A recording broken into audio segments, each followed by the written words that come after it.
Before you said a single word, they had already decided. Before you introduced yourself, before you explained what you do, before you gave them any reason to form an opinion, a verdict had already been reached. Not consciously, not deliberately, but with a speed and a confidence that would shock you if you could see it happening in real time. The human brain forms a first impression in approximately 7 seconds. Some researchers put it even lower. Princeton psychologists Janine Willis and Alexander Todorov found that judgments of trustworthiness are formed in as little as 1/10 of a second from a single glance at someone's face. 1/10 of a second. That is not a decision. That is a reflex, and yet that reflex shapes how people treat you, whether they hire you, whether they trust you, whether they want to know you better, often for months or years after that initial moment. Understanding the psychology of first impressions is not about manipulation. It is about understanding a process that is happening constantly, whether you are aware of it or not. And awareness of it gives you something most people never have: the ability to consciously influence an unconscious process that is already determining your outcomes. Let us start with the face, because your face is doing something you are almost entirely unaware of every single moment you are in the presence of another person. Paul Ekman, who spent decades mapping the relationship between facial muscle movements and emotional states, identified what he called micro-expressions, involuntary flashes of genuine emotion that cross the face in fractions of a second before the conscious mind has time to compose a neutral or socially acceptable expression. These micro-expressions are universal across cultures. They appear whether you want them to or not, and the brains of people around you are reading them constantly, even when those people have no idea they are doing it. They just feel it. They feel like something was slightly off. Like the smile did not quite reach the eyes, like there was a flicker of something that contradicted the words being said. This is why authenticity is not just a moral virtue in social interactions. It is a neurological necessity. Because the gap between what you genuinely feel and what you are performing on your face produces micro-expression leakage that other people's brains detect as inconsistency. And inconsistency is one of the fastest triggers of distrust that human social cognition knows. The most powerful faces in a first impression are not the most attractive or the most symmetrical. They are the most congruent, where the expression matches the inner state so completely that the brain of the observer registers zero contradiction and translates that as trustworthiness almost immediately. Now let us talk about what your body is saying before your mouth opens, because in the economy of first impressions, your posture is speaking louder than any introduction you will ever give. Amy Cuddy's research at Harvard demonstrated that body language does not just communicate your internal state to others. It feeds back and actually changes your internal state. But beyond what it does to you internally, the external social signaling of posture is extraordinary in its precision. People read your postural cues and extract surprisingly accurate assessments of your confidence level, your social status, your emotional state, and even your competence before you have done anything to demonstrate any of these things. An open posture with shoulders back, spine tall, chest available, and feet planted communicates a specific cluster of social signals. This person is comfortable taking up space. They are not bracing for threat. They expect to be welcomed rather than rejected. These signals are processed by observers as confidence and competence almost automatically. A closed posture tells the opposite story. Hunched shoulders, arms crossed, a slight forward hunch that makes the body smaller. All of these communicate a person in a defensive state, a person who does not fully trust their right to occupy the space they are in. And people treat you according to the social signals your body is broadcasting, whether either of you is consciously aware of the transaction. The powerful implication of this is that before you walk into any high-stakes situation, you can change how people will perceive you simply by changing how you hold your body. Here is something that surprises almost everyone who learns it.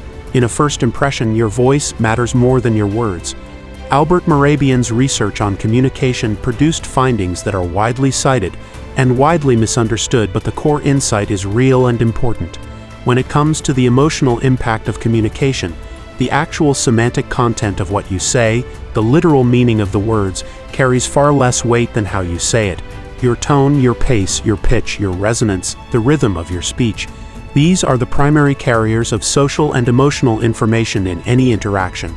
A deep, measured, unhurried vocal tone communicates confidence and authority in ways that bypass conscious evaluation entirely.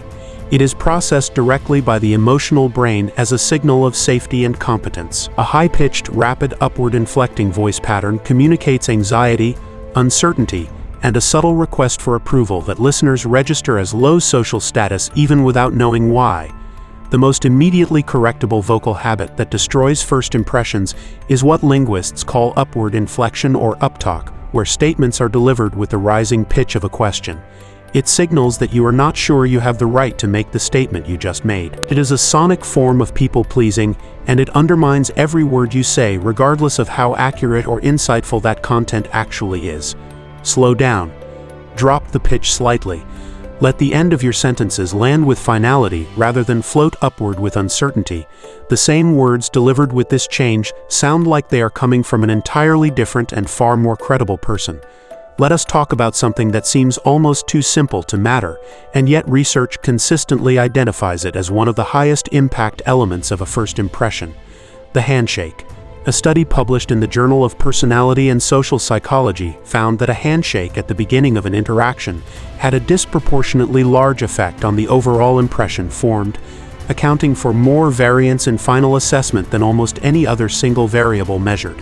And the qualities that produced the most positive assessments were surprisingly specific: firmness without aggression, full palm contact rather than a fingertip grip, a brief double pump rather than a single touch or an extended hold, eye contact maintained throughout, and a grip that communicates engagement rather than dominance. The reason this seemingly minor physical exchange carries such weight is rooted in our evolutionary history. Physical touch between strangers is one of the oldest and most direct channels of social assessment that human beings have. It communicates things about you that words and even body language cannot fully convey: energy, confidence, engagement, respect, and your brain assigns these assessments an unusual degree of reliability precisely because they come through a channel that is harder to consciously manipulate than words or expressions.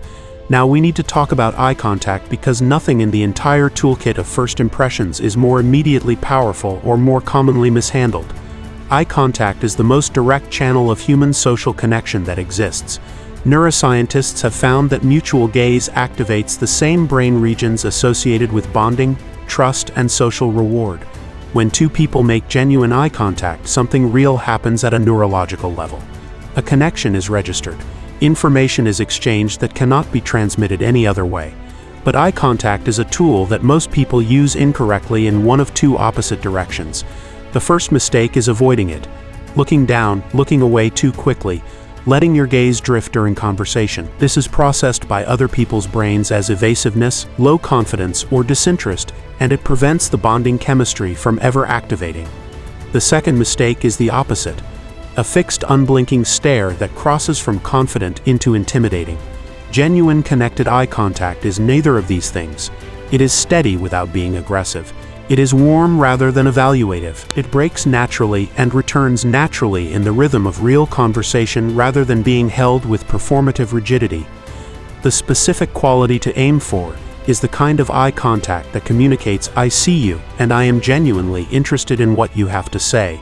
That quality of attention is so rare in a world of distracted, phone-checking, partially present interactions that when people encounter it, they find it almost immediately compelling. Here is one of the most important psychological mechanisms operating in every first impression you have ever made or received, and most people have never heard of it. It is called the halo effect, and it was first described by psychologist Edward Thorndike in the early 20th century. The halo effect is the brain's tendency to take one strong positive impression in a single domain and allow it to color the assessment of all other domains. In practical terms, this means that if you make one genuinely powerful positive signal in the first moments of meeting someone, their brain will automatically inflate their assessments of your competence, your character, your intelligence, and your likability based on that single signal. The research on this is extensive and slightly unsettling in how powerful it is. Attractive people are consistently rated as more intelligent and more ethical than less attractive people, despite zero evidence for either correlation. Confident body language leads observers to rate people as more competent at tasks they have never seen them perform. A warm, genuine smile in the first seconds of an interaction elevates assessments of trustworthiness that persist through the entire subsequent relationship. What this means for you is that first impressions are not an average of all the signals you send. They are disproportionately shaped by your strongest signal. Get one thing powerfully right in the opening seconds, and the halo effect does the rest of the work for you almost automatically. So here is how all of this comes together in a way that you can actually use starting from your very next significant interaction. The goal is not to perform confidence you do not feel or to manipulate the unconscious minds of people you meet. The goal is to align your external signals with the genuine value you actually have, so that the automatic assessments people make of you in the first 7 seconds produce an accurate picture rather than an accidentally misleading one. Before you walk in, your posture is already set, open and grounded. Your breathing is slow and deliberate, which drops your vocal pitch and steadies your tone. Your face is relaxed and genuine, no performance, no rehearsed expression, just the clean congruence of someone who is comfortable being seen. Your eye contact in the first moment of meeting is warm and direct. Your handshake is full and firm and accompanied by your complete attention. Your first words are measured and unhurried because you have silently decided that you are not in a race to prove anything. And then you listen, genuinely, with the kind of full attention that most people in that person's life have never given them. Because that quality of presence, the signal that you are fully here and fully interested, is the rarest and most powerful first impression any human being can make. People forget what you said. They forget what you did. But they never forget how you made them feel in the first moments of knowing you. Make those moments count.